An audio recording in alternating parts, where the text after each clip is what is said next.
have seen the previous development, or the previous videos rather, of this development, allow me to show you the 5-week progress report on this development. Follow me. So far now, the progress that we've made. The electrics first fix have all been completed. The second fix electrics have completed in parts. Half of the plumbing works have now completed. The bathrooms are being put in place. About 90% of the basement conversion work, which was the largest piece of work, is now complete as well. And the works are coming along really well upstairs in the 2 rooms upstairs, and then the bathrooms that we are building upstairs. I will give you a quick tour. This used to be, if you remember, a 2-bedroom house when we purchased this back in middle of April. So we're now in the 3rd week of May, and so in the last 5 weeks we've converted this 2-bedroom mid-terraced house in Maidstone into a 5-bed compliant HMO. So follow me here as I take you through the tour. This is room number 1 that, as you can see, is being currently used as the storage for all our tools and all our materials and supplies. The layout of this room is going to be as follows. So we're going to have a bed here, a small double bed here for all the occupants. There's going to be a place for a telly here on the wall. We're also going to be providing a mini kitchenette here, which means we'll provide a refrigerator with a freezer, a microwave, and tea coffee making facilities for the occupants here. So it's perfectly furnished like a hotel room with all furnishings, TV, and all the furnishings that you expect in a modern room. Obviously, the room also comes with your wardrobe and chest of drawers. That goes without saying. That is room number 1. The bathroom for room number 1 obviously is upstairs, as I had shown you previously, and I'll take you further there. All of the pin boarding, the fireboarding is complete. It has been complete for a while now. Let me take you into room number 2 now. So room number 2 is here. If you remember, there used to be a big fireplace here, a chimney breast runs behind this. That has now been completely sealed and closed with the fireboard. We have our shower doors sitting here ready to install. This room has another unique layout. We will be putting a bed, double bed here. There's place for the mini kitchenette right in that corner, so we'll have a mini fridge freezer there, a microwave and tea coffee making facilities in the room. There's enough space for also a wardrobe and a chest of drawers in the room. And goes without saying, each room has been built with the idea that the occupants can put their own telly on the wall. This room has the benefit of the garden views. Obviously, all these rooms have now been checked and have been passed by the HMO inspector here, whom we have worked with very closely on this project, as we always do.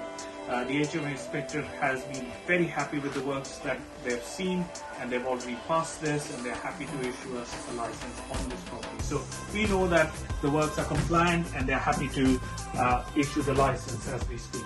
Moving further down, this is the kitchen in the house. So the kitchen is ready to go. As you can see, the electrics have now been installed in the kitchen. All the sockets have now been put in place. The layout is as follows. There will be a worktop end to end from that edge right up to this edge. There will be a worktop. There will be base units under the worktop, obviously, and plenty of wall units here. So there's plenty of dry storage cupboard available for the occupants of the house to store all their food and utensils and equipment, and a long worktop, a gallery style long worktop to utilize. Moving further this way, the plan is to have a sink here and then a hob with an oven underneath and a chimney above to extract any smoke. So that's really the full kitchen. It is a compliant kitchen and it works. the most important thing is it works. We have expanded the kitchen. If I can just ask my cameraman to come this way and show the kitchen, how we have expanded the kitchen. The intelligent thing that we've done here, or at least what I would like to call intelligent thing, this is where the kitchen used to end previously. This is where the original kitchen used to be. Now what we have done is, just to give ourselves much more space, we have extended the kitchen all the way till here. So we've taken out the door, we have taken out all of this, opened up this space, and we have essentially opened the kitchen all the way from here. So that allows us further about 1.5 meters worth of space here, allowing lots of open space here, allowing more circulation and passage in this space, and most importantly, for us to separate and segregate out the hot zone, which is this kitchen, away from the bedroom spaces with a closed door right up here. So the kitchen is now a separate segregated door away from the bedrooms further down. The other improvement that we have made is also the bathroom behind the kitchen. Now this is not complete and we haven't spent much time on the bathroom yet, but the plan on the bathroom is for us to move this wall further out, which is in the works over the next week or so. We are going to move this wall further out. There will be a shower on that space. There will be a toilet and a basin here. This will form a complete ensuite, or rather an off-suite for the bedroom number 3, which we'll go into in a moment. So that is the layout for the bathroom on the ground floor behind the kitchen. Let's go and see how the room number 3 in the basement, or what we are calling as our lower ground floor, looks like now. So follow me as we go into the lower ground floor. It might be a bit dark here, but as we enter into the lower ground floor, you will find it's a lot brighter. You might remember from the previous videos that we've done, the whole basement was a complete unprepared space. This is now finished. The basement is now a finished space. It has been fully completed. We have about 1.9 meters worth of headroom. This has been approved. There is a window space here that allows for ventilation in the room, and there's also a fire escape that is available. What we have also done intelligently is we've actually dug further back in that space to the front of the house to allow for a fire escape from the lower ground floor room towards the outside. The other thing that this room has done is it's actually opened up a lot more space in this space. The whole tanking was completed in about a week's time. The digging itself of the ground took about a week's time, and then the boarding up took about another 2 to 3 days. And now, as you can see, the walls have been freshly plastered, the ceiling has been freshly plastered, and the room would really be ready to go and just receive its fresh coat of paint as soon as we are ready. So this is really the biggest outcome over the last 1 month, and I can't begin to tell you how important this job has been, the conversion of the basement into a habitable room. The interesting thing is, obviously, the council officers are quite happy with the work, and we are ready to progress. We will be making certain changes to the stairs to meet the habitable council requirements, but overall the room is ready and for us to progress. Again, the plan here is for us to put a bed here on this side, for us to put space for a TV on this wall. Again, it's been done to spec for a TV to come on that wall.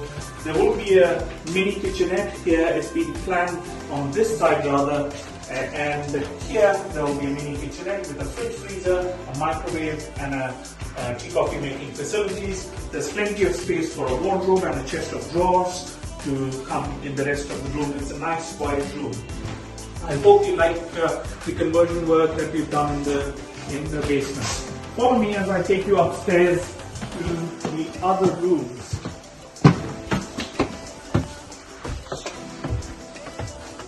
Now then, you would recall that room number 1 and 2 here do not have their own bathrooms. So we'll now go and see the progress we've made in the bathrooms upstairs. Okay, so up the stairs we go. As you can see, lights are now working, and first and second phase electrics have also been completed in parts. The cabling for the fire alarm system, fire alarm panels have been completed, and so that is ready.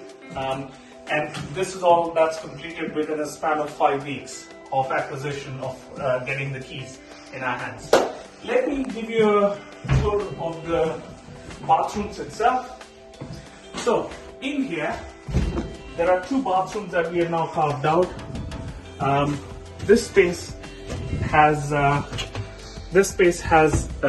bathroom number 1 for room number 1, and it comes with its own shower area, its own toilet, and its own basin, fully plumbed and ready to install.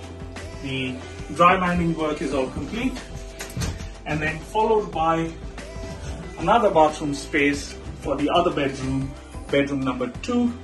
Again, apologies, it's a bit dark, but I hope it gives a bit of a sense to you on the 2 bathrooms that we've got. Now then, we've seen bedroom number 1, 2 and 3. We've seen the bathroom downstairs behind the kitchen for room number 3. We've seen the 2 bathrooms upstairs for room number 1 and 2. And we've seen the kitchen downstairs. Let's look at room number 4 and see the progress that's been made here. Over the last 5 weeks, we've tried to make progress in room 4 as well. The way we've done this is we've used lining paper on the walls because there was a thick layer of paint and old paper. So what we're using is we're using lining paper, joining them, and then on top of that we're going to be sanding, painting over. This is a new experiment we're trying out to see how quickly we can turn things around, and I hope the result is perfect. Fingers crossed, I hope it comes out well. We'll see how this goes. Right, the plan for this room is there'll be a double bed here. There's place for a telly, as with all our rooms, there's standard practices, we put them there.